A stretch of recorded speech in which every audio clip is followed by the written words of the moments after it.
So, had what you might have called an interesting time today on the hill with the tractor and loader. Water on the front for these cattle in what you might call marginal traction conditions. Of course, that's where you don't want to be. And of course, I didn't come up the hill with that loader in the air, let me tell you. It was as low as I could get it. But you really don't want to be in marginal traction conditions.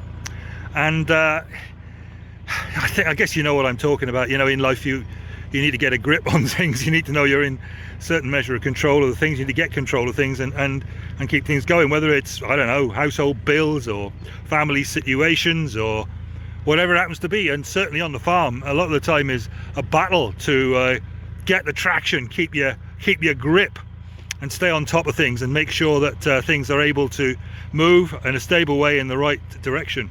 I was on Facebook earlier on last Sunday, and I noticed that a farming friend had put up a post there saying that he was very grateful because the day before that would have been Saturday, I suppose, he'd been out taking down a tree with a tractor and loader, and the tractor had jolted forward and he got caught between the tree and the loader, and he'd had a beating. He was black and blue and bruised and difficulty walking, but he was alive.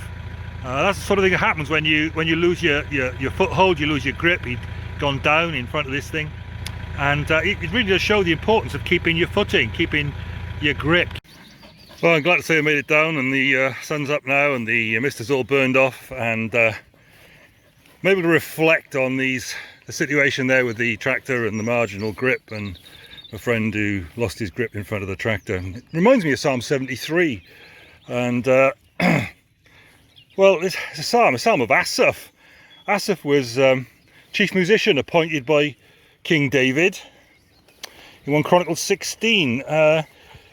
He was there to do the music for the ceremony of the bringing the ark back to the temple in Jerusalem after it had been away tragically for so long.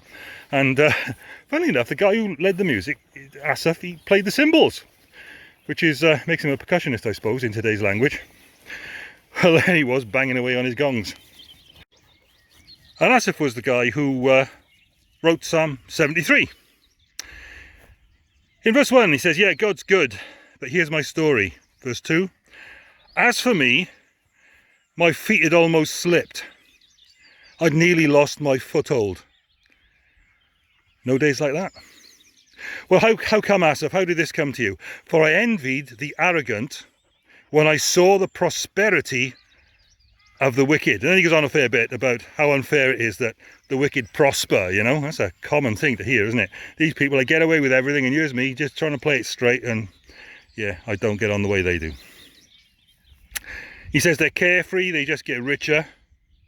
And then he comes to his senses a bit and he says, but hang on a minute, because I know God's going to sort them out. Verses 27 and 28. Those who are far from you will perish. But as for me, it's good for me to be near God. It's good for me to be near God.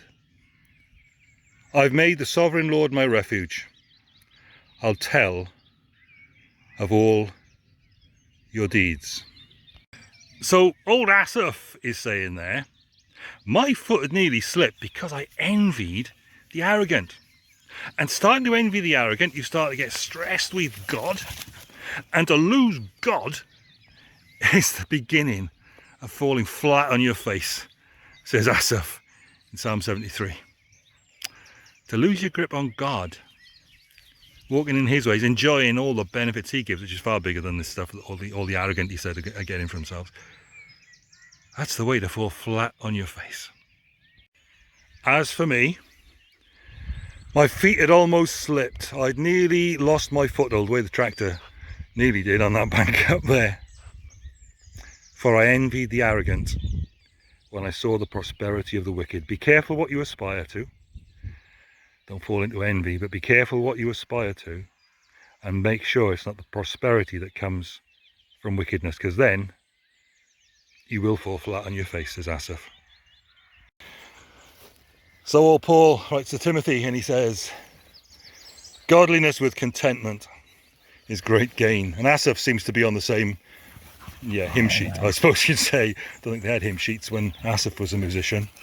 but he knows, he sees the point. He's had the experience, and he's passing on the benefit of his wisdom that he's gained the hard way. There's my word for the week. My feet had almost slipped when I envied the arrogant, when I saw the prosperity of the wicked. Let's delight in the little things in life that are actually the things that are the big things. Let's delight in the good things that we have to enjoy, the good things we see in God's creation out here today, as I'm wandering around with these dogs ripping and tearing around the place. Let's be careful not to set our hearts on the fruits of what Asaph describes as the things that the wicked do. God bless you. Have a good week. There's my word for the week.